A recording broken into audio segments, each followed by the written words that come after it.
Hello, j'espère que tu vas bien. Aujourd'hui, on se retrouve dans une nouvelle vidéo YouTube où je vais te parler de tout ce que j'ai mis en place pour réussir mon premier semi-marathon. Donc là, je vais te parler essentiellement de ma préparation et de mon protocole nutritionnel car j'ai littéralement atteint les objectifs que je m'étais fixés et je trouve ça très important de te décrire du coup quelle stratégie et tout ce que j'ai mis en place pour réussir cet objectif. C'était un objectif qui me tenait spécialement à cœur car mon premier semi-marathon en soi, je m'y étais inscrite en 2020 sauf que le Covid est passé par là et en 2021, j'ai commencé le powerlifting donc j'ai totalement arrêté de courir et le fait de m'être remise à la course, ça a un petit peu réveillé ce besoin de m'inscrire à une course longue distance, donc 21 km pour celle-ci et franchement, je suis très fière d'être allée au bout, d'avoir préparé ça en 43 jours seulement car je me suis inscrite, on va dire, un peu sur un coup de tête. C'était pas spécialement prévu que je fasse un semi-marathon cette année, mais je me suis motivée, je me suis mise à courir plus assidûment et ça a marché. Donc c'est clairement une petite victoire personnelle, sachant que je n'ai jamais couru aussi vite sur une aussi longue distance. Donc voilà, que des points positifs sur cette course et je voulais te décrire tout ce que j'ai mis en place parce que quand je te dis que je partais de zéro et vraiment de zéro, je n'avais jamais autant galéré dans un sport que le running. C'est une sacrée revanche, je trouve. Donc plutôt fière et vraiment contente de pouvoir te partager tout ce que j'ai mis en place parce que clairement, si j'ai réussi à le faire et que c'est ton objectif, sache que tu pourras faire encore mieux d'ailleurs.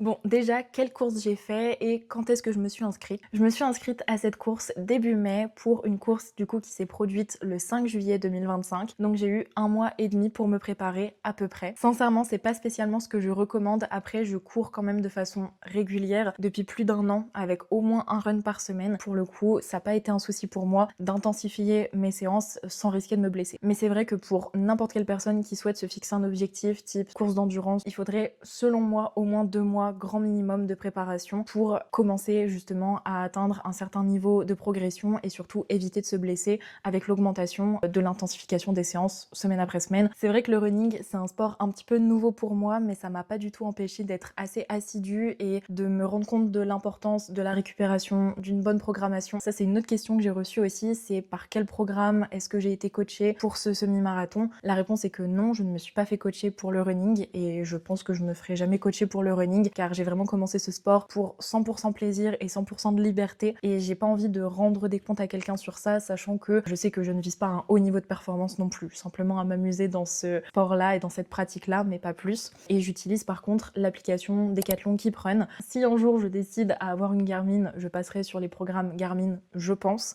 mais pour l'instant, je suis avec mon Apple Watch et l'application Keep Run pour gérer mes runs. Et c'est assez bien parce qu'on peut quand même exporter les séances sur la montre, ce qui fait que ma montre vibre quand je dois accélérer, quand je dois ralentir et ainsi de suite. Donc ça m'a beaucoup aidé à bien structurer mes entraînements, même si la prépa a été quand même assez intense et compliqué pour moi. J'avais pas l'impression de réussir tous mes entraînements, mais ça m'a pas empêché de faire tous mes runs, de ne rien sauter, de ne rien manquer. Si je ne m'étais pas préparée avec une application, peut-être que je me serais un petit peu trop écoutée aussi pendant cette prépa. Ça m'a quand même beaucoup aidé à être bien régulière et à avoir des allures fixes, à avoir un guide pendant mes séances pour ne pas trop m'écouter encore une fois. Il faut quand même structurer ses entraînements. Ça joue sur la récupération, sur le risque de blessure, sur la progression aussi du volume d'entraînement sans avoir à se prendre la tête. Donc je recommande beaucoup. Un autre point aussi, c'est que j'avais filmé une semaine d'entraînement dans un vlog, dans une précédente vidéo YouTube. Du coup, si ce genre de contenu peut t'intéresser pour voir un petit peu plus concrètement ce que ça représente dans une semaine de s'entraîner pour un semi-marathon, n'hésite surtout pas, la vidéo est déjà postée et voilà, elle est toute belle, elle est toute prête. Si on rentre maintenant dans le vif du sujet, sur ma préparation concrètement en nutrition, qu'est-ce que j'ai mis en place, qu'est-ce que j'ai fait? Bon, encore une fois, je te redirige vers la vidéo YouTube que j'ai faite parce que j'ai expliqué un petit peu comment j'allais structurer mes macros, mes objectifs nutritionnels.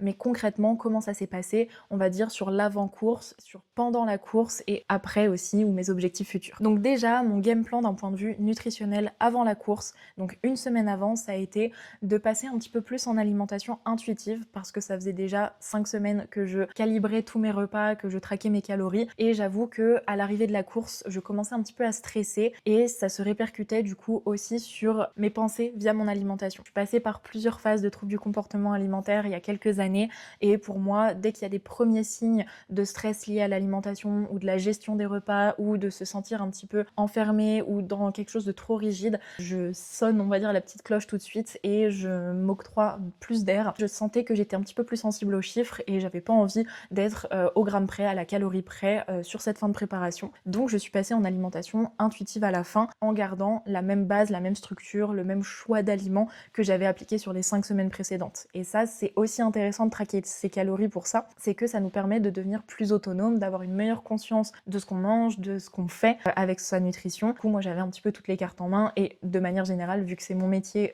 de diététicienne nutritionniste du sport, je savais exactement ce que je mangeais, même en alimentation intuitive. Donc ça, c'est à la fois un avantage comme un inconvénient, c'est que ça ne sort jamais trop de ma tête, mais pour le coup, là, ça m'a vraiment servi et aidé. Donc comment j'ai fait pour passer en alimentation intuitive? J'ai un peu plus collé à mon appétit et j'ai favorisé au maximum l'apport en glucides et j'ai diminué grandement mon apport en lipides pour être sûre de ne pas dépasser mes calories, entre guillemets, parce que mon objectif, c'était presque de perdre un petit peu de poids pour ma course, parce que forcément, peser 68 kg et peser 66, 67 kg, c'est quand même différent, surtout sur 21 km.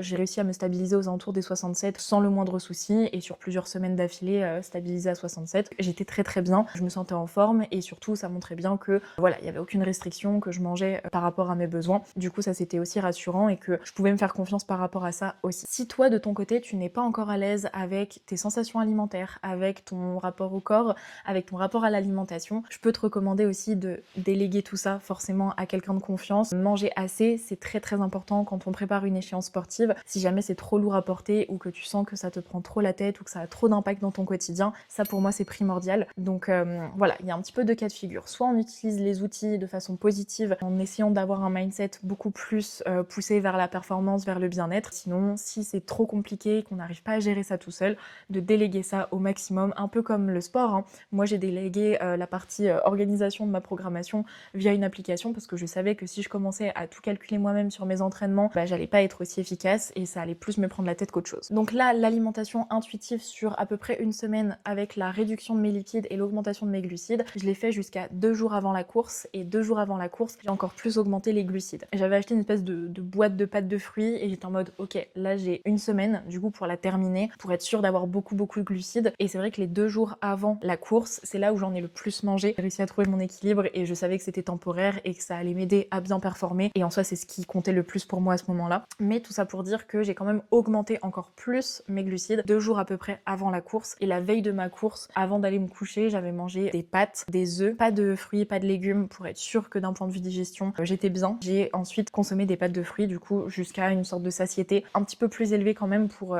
avoir sûr et certainement parlant mon apport en glucides. Ça c'est une chose aussi que je recommande beaucoup à mes suivis, c'est de toujours avoir une source d'aliments très riche en un macronutriment. Donc par exemple une source 100% brute quasiment de protéines. Donc là ça peut être de la whey, ça peut être de la viande, peu importe. Une source 100% brute on va dire et entière de lipides et surtout une source principale et unique on va dire de glucides. Donc moi c'est passé par les pâtes de fruits parce que je sais que ça passe bien et que c'était en petits cubes. Du coup c'est pas trop écœurant que si j'avais fait je sais pas moi du miel ou ci ou ça. Enfin c'était plus facile à manger pour moi. Je suis pas très bonbon, enfin je suis très fruit en fait. Du coup moi les pâtes de fruits c'était parfait, il y avait pas de fibres à l'intérieur non plus. C'était le bon compromis et ça m'évitait de manger des bonbons ou des choses trop transformées pour autant. J'ai réussi à trouver mon compromis là-dessus, mais je sais que si j'avais eu une attirance par exemple sur tout ce qui est jus de fruits et ainsi de suite, je l'aurais fait. Enfin c'est pas du tout dans mes habitudes. Du coup je préférais consommer de la vraie alimentation à manger on va dire plutôt qu'à boire. Mais tout ça pour dire que le fait d'avoir eu des pâtes de fruits à portée de main et d'être sûr que ce soit quasiment du 100% glucides, ça m'a vraiment rassurée et je savais que j'avais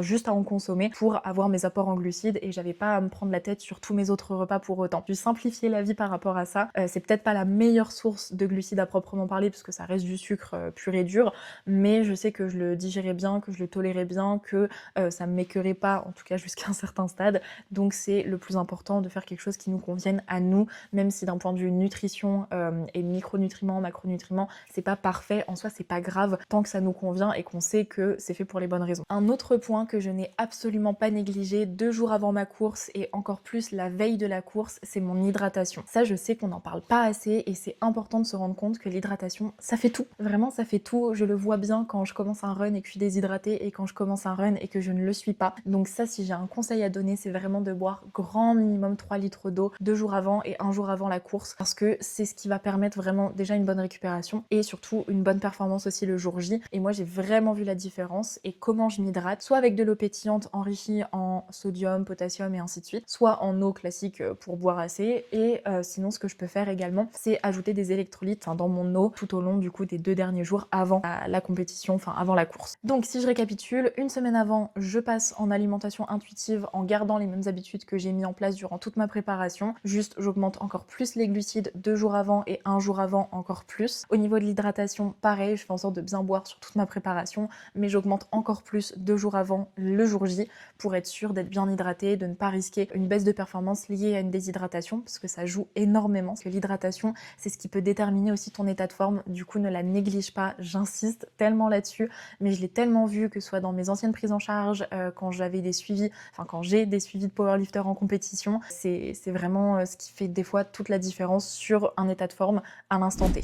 Passons maintenant au jour J. Qu'est-ce que j'ai mis en place d'un point de vue nutritionnel et comment ça s'est passé d'un point de vue sportif? Alors déjà au niveau de mon alimentation, donc le matin je me suis réveillée, ma course était à 17h. Du coup c'est important de le prendre en compte et de savoir qu'il y aurait au moins le petit déjeuner, le déjeuner et une collation avant de commencer la course. Du coup ça c'est à prendre en compte sur le travail digestif, sur l'organisation, sur le timing. Je vais tout te décrire sur ce que j'ai mis en place, mais le premier conseil que je te dis et que je te donne, c'est de garder tes habitudes que tu as mis en place durant ta préparation. Ça, c'est le plus important. Ne va pas tester quelque chose le jour de ta course, que ce soit un gel, un aliment à proprement parler, une technique, un timing. Essaye de faire le plus corrélé à tes entraînements et à tout ce que tu as mis en place avant. Ensuite, moi, qu'est-ce que j'ai mis en place? J'ai mis en place des repas du coup que je connaissais.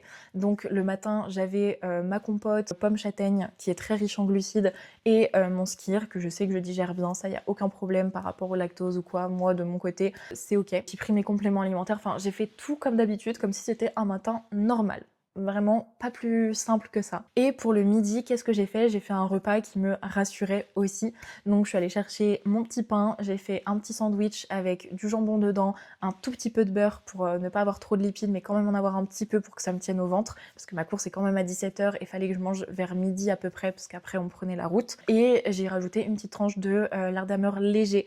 Ça c'est un petit peu le cheat code pour avoir un boost de protéines sans trop de lipides et un petit goût quand même plaisant de fromage dans son sandwich. Logique. Il y avait plus de 130 grammes de pain à peu près par rapport à mes besoins, c'est exactement ce qu'il fallait. Manger mon déjeuner, on va dire à peu près à midi et demi, midi, pour justement avoir au moins 3-4 heures de digestion facile. Et j'ai pris du pain blanc aussi pour le digérer plus facilement qu'un pain aux céréales ou qu'un pain complet. Et après, du coup, 1h30 avant la course, donc à peu près à 15h30, j'ai reconsommé une deuxième compote pomme châtaigne pour, encore une fois, avoir cette petite touche de glucides supplémentaires. Il y a quand même 20 grammes de glucides par petite compote. Du coup c'est clairement pas négligeable et ça m'a vraiment aidé à être plus en confiance et me dire ok, j'ai assez d'énergie dans mon corps, donc là j'ai juste à courir et mon corps va pas me lâcher. C'était aussi beaucoup psychologique et ça joue énormément, et c'est vrai que j'en ai pas parlé, mais je me suis aussi beaucoup conscientisée que ce que je faisais c'était bien, que j'avais tout mis en place, que j'avais pas d'excuses, que voilà, j'avais tout optimisé pour être en confiance, et ça m'a vraiment aidé pour garder de la confiance et ne pas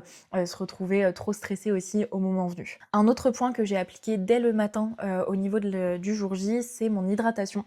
Donc dès le jour J, je me suis fait une grosse gourde à peu près un peu moins d'1 litre avec des électrolytes dedans, et j'ai fait en sorte de finir cette gourde avant 15h30 du coup, et c'était pas du tout un problème. J'ai pas mal bu dans mon trajet en voiture, c'était parfait, comme ça je savais que j'avais le temps d'aller aux toilettes en arrivant, donc pas de problème par rapport à ça pendant la course, et surtout d'être assez hydratée avant de commencer.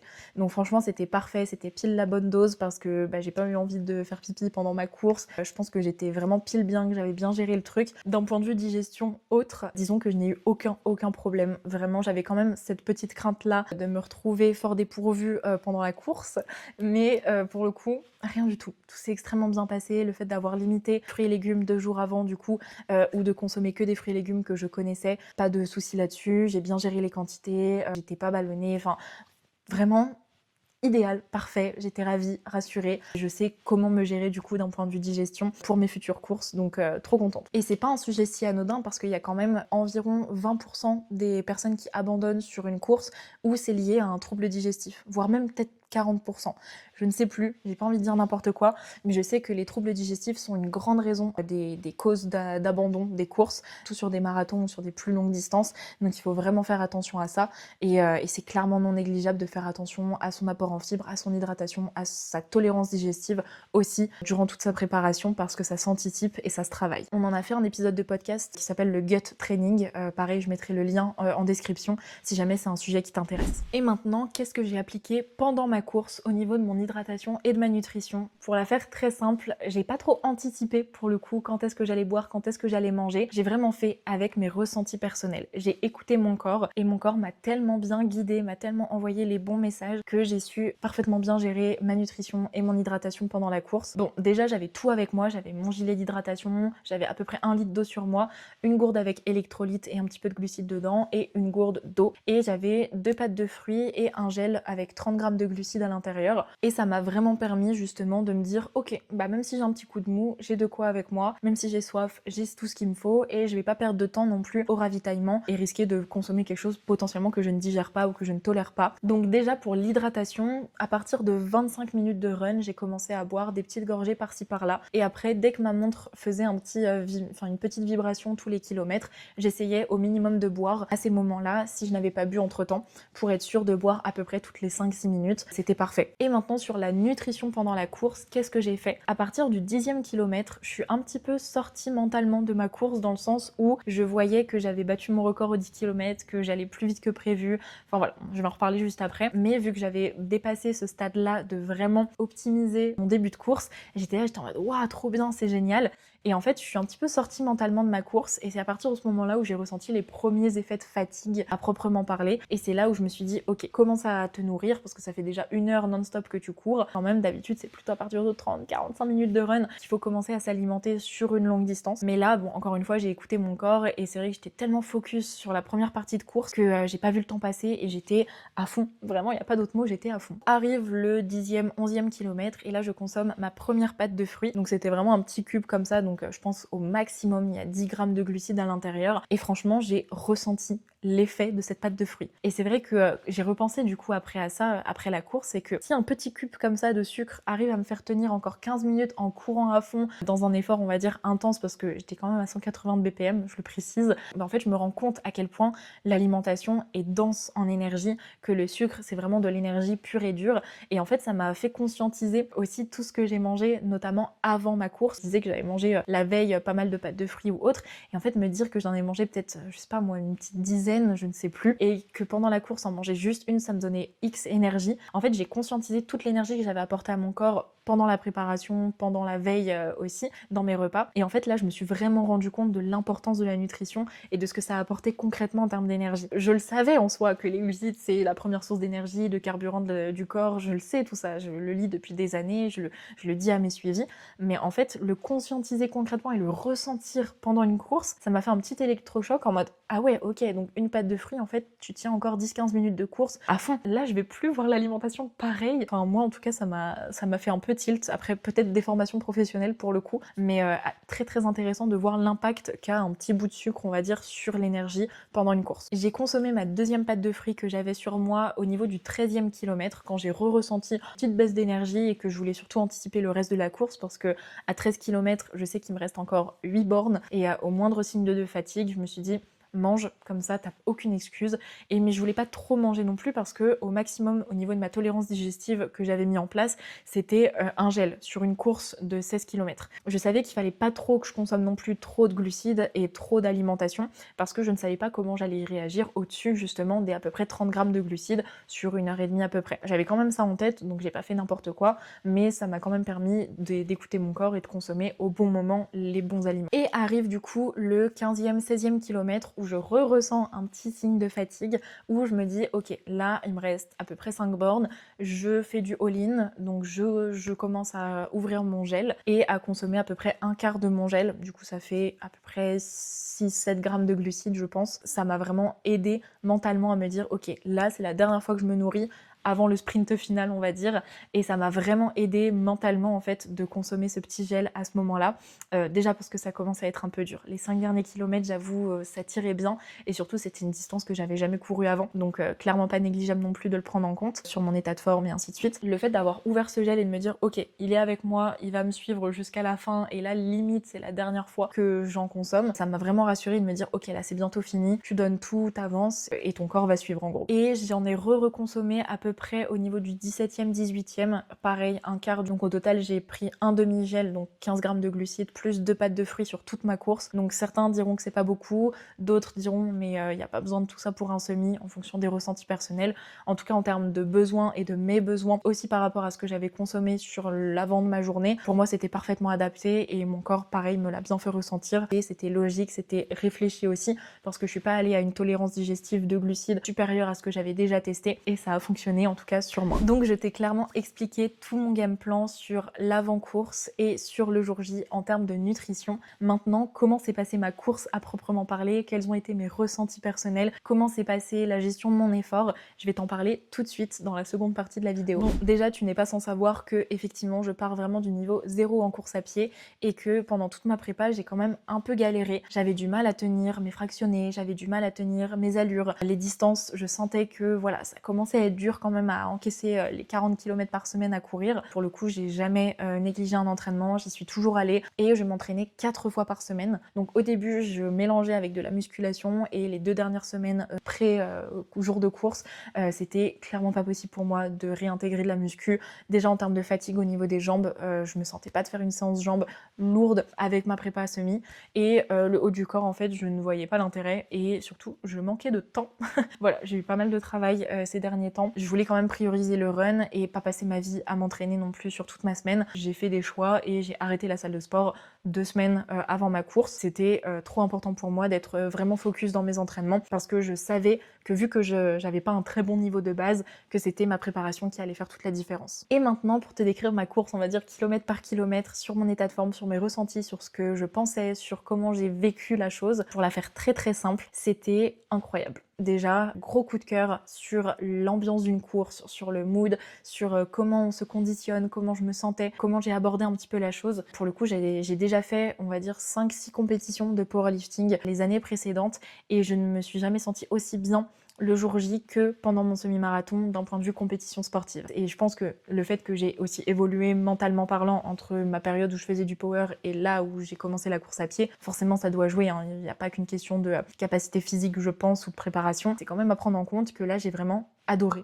On était plus de 3000 quand même, donc il y avait pas mal de monde, mais ça m'a pas décontenancé, ça m'a pas perdu, ça m'a pas stressé. Je savais pourquoi j'étais là, je savais que dans tous les cas j'allais pas me perdre, donc j'avais juste à courir et à tout donner de moi à moi. Donc les premiers kilomètres commencent où je fais confiance à mon état de forme. Je visais 6,45 d'allure pour tout mon semi, et d'être vraiment constante et régulière là-dessus, parce que je savais qu'en termes d'endurance fondamentale, tenir un run à peu près à 6,45, 7 d'allure, je pouvais le tenir vraiment facilement, et je savais que comme ça j'allais pouvoir terminer mon semi. Mon objectif principal en soi c'était de terminer le semi, et mon objectif de base c'était de le faire en moins de 2h30. Alors, on n'était pas sur des temps de fou entre guillemets, même si c'est déjà très bien de faire 2h30 sur un semi parce que ça veut dire qu'on l'a fini, mais c'est vrai que je me suis dit bon, quand même que je fasse en dessous de 2h30, parce que je me suis entraînée pour en fait, tout simplement, et que je sentais que j'étais capable quand même de faire un petit peu moins que 2h30. Donc là vraiment le semi c'était quand même assez important que je me sente bien. Donc les premiers kilomètres commencent, je me sens en forme, je me sens bien, et je vois que je suis en dessous des 6,45 d'allure que je m'étais fixée. Je suis plutôt à 6,10, et là je me dis ok, j'ai pas l'impression de courir à 6,10, j'ai l'impression de courir presque à 7. Il y a du monde devant moi, il y a un peu de vent mais les jambes me coupent le vent, je me sens bien, je suis pas trop essoufflée, les jambes déroulent, tout va bien. Qu'est-ce que je fais? Est-ce que je ralentis? Est-ce que je continue à cette allure? En fait là je me suis vraiment posé la question, et je me suis dit en fait Fanny, dans tous les cas tu vas ralentir peut-être à un moment, donc profite de l'avance que tu as sur ton état de forme là à l'instant T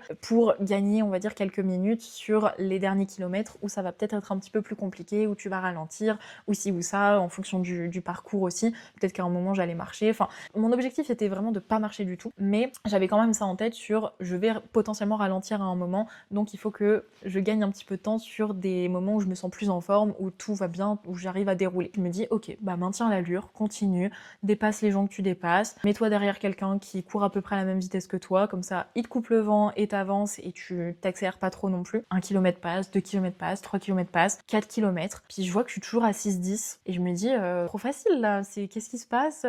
Voilà, ouais, j'étais un peu décontenancée parce que j'ai jamais couru à cette allure-là sur toute ma préparation, il faut le savoir. À part sur du fractionné, mais du coup ça compte pas vraiment parce que je fais des pauses en marchant et je fais pause avec ma montre. Je suis là et je suis en mode mais que se passe-t-il? Enfin, même moi je reconnaissais pas ma cadence, j'étais en mode mais c'est trop simple, c'est incroyable, vraiment j'étais choquée de moi-même. Et puis je vois que je suis pas loin du coup de faire mon PR aux 5 km depuis que j'ai repris la course et je me dis ok, bah ne décélère pas tant que t'as pas passé les 5 km, comme ça tu fais ton petit PR 5 km, c'est toujours ça de prix et ça te met en confiance pour le reste de la course. Donc c'est ce que j'ai fait, j'arrive à mon 5 km à peu près en 30 minutes 30 je crois, quelque chose comme ça, sachant que j'avais en termes de PR 5 km j'avais déjà fait en 28 minutes mais c'était en 2020, du coup rien à voir et pour moi ce record là ne comptait plus, mais depuis que j'avais repris la course, mon PR 5 km c'était 32 minutes à peu près, quelque chose comme ça. Et là, je l'ai fait en 30 minutes et 30 secondes pendant une course, alors que c'était mon objectif, c'était pas forcément faire de la vitesse. Ensuite, je continue, puis je ressens toujours pas de fatigue, je suis dans mon truc, je suis concentrée, j'ai ma petite musique dans les oreilles, tout va bien.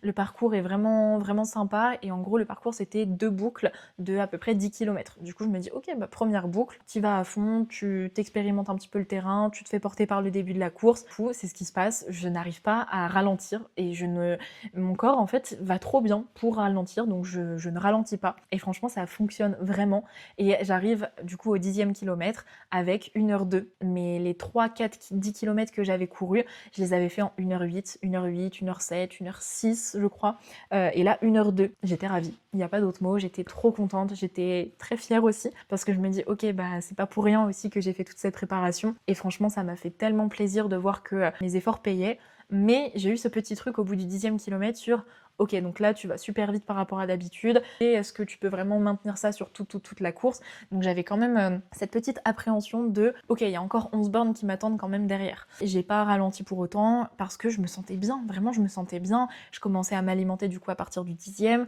l'hydratation ça allait, le parcours que du plat quasiment, enfin vraiment les conditions étaient parfaites, il faisait pas trop chaud, donc je pense que ça a aussi joué sur mon état de forme, hein. Autre que la préparation et la condition mentale, il y avait aussi tout le facteur externe. Il y avait quand même du vent de face pas mal de fois. Sur une grande ligne droite, c'était un peu...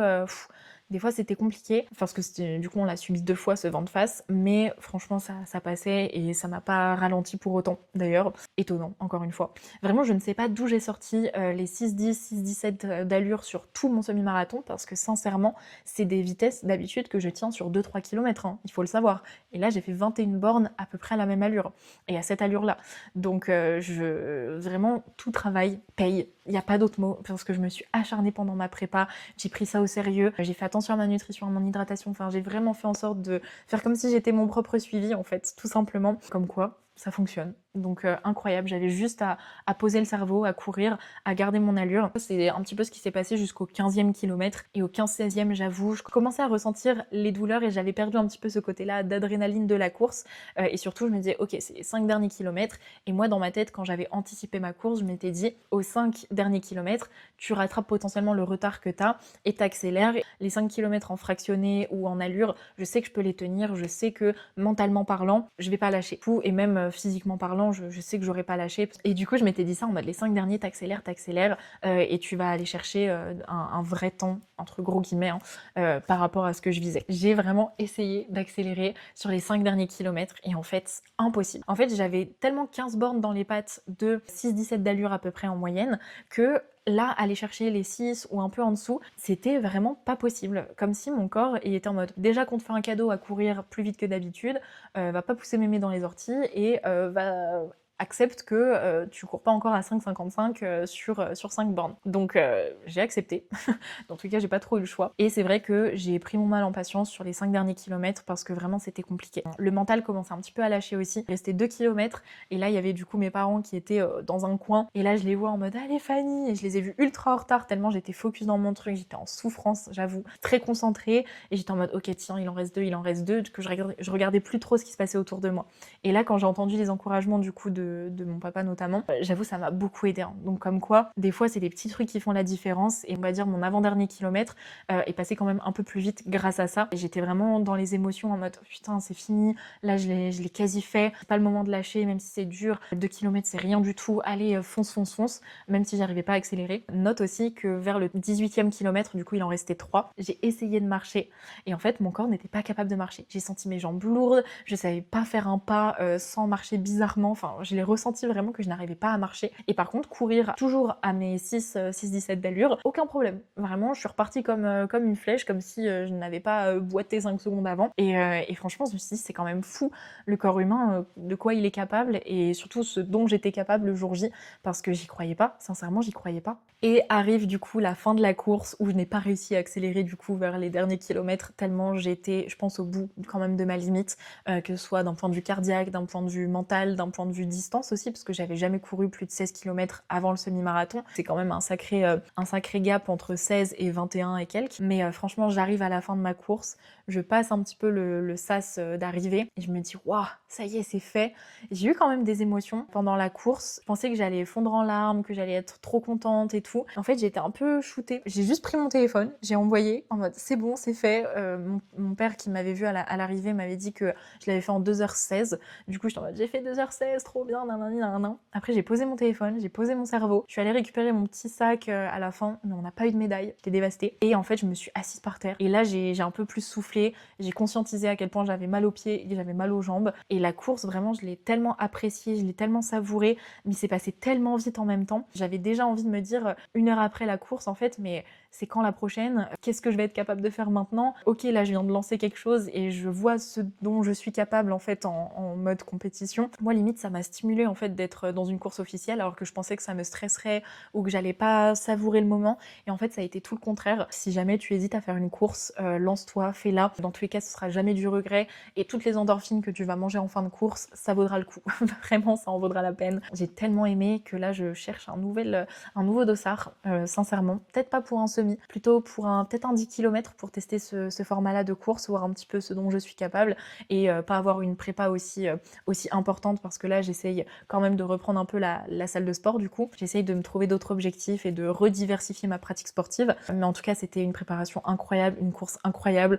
Mon corps a été capable de plein de PR, de plein de trucs. J'étais choquée, vraiment. Et je le suis encore, d'ailleurs, parce que là, ça fait deux jours que c'est passé. Mais je suis toujours pas redescendue de mon petit nuage du semi. Franchement, je suis tellement contente. Et je pense que j'ai surpris aussi pas mal de personnes à courir aussi vite, dans le sens où j'ai eu pas mal de commentaires en mode waouh, mais comment t'as fait? C'est vrai que les progrès sont fous. Enfin voilà, j'ai eu beaucoup de retours comme ça. Donc oui, effectivement, les progrès sont fous parce que bon, le niveau de base était pas incroyable, mais surtout, je me suis poussée, je me suis donnée, j'ai optimisé ma préparation. Chaque action engendre littéralement un résultat et j'en suis bien la preuve. C'est que même en partant du plus bas du niveau de run, je peux quand même réussir quelques mois après, quelques semaines après même, à courir un semi-marathon. Et maintenant, qu'est-ce que je prépare pour l'après? Comme je te l'ai dit juste avant, je cherche à rediversifier ma pratique sportive. Là, on est en plein été, donc je compte peut-être faire de la piscine, tester d'autres sports, aller surfer si j'en ai l'occasion. Je pense que oui. Aller faire d'autres choses, tester du tennis, du paddle, quoi que ce soit, je m'en fiche. Mais vraiment diversifier ma pratique sportive tout en reprenant la musculation en lourd, parce que j'ai l'impression quand même d'avoir perdu en volume et en définition musculaire quand même avec la prépa semi-marathon. Là, j'ai quand même envie de me définir un peu plus,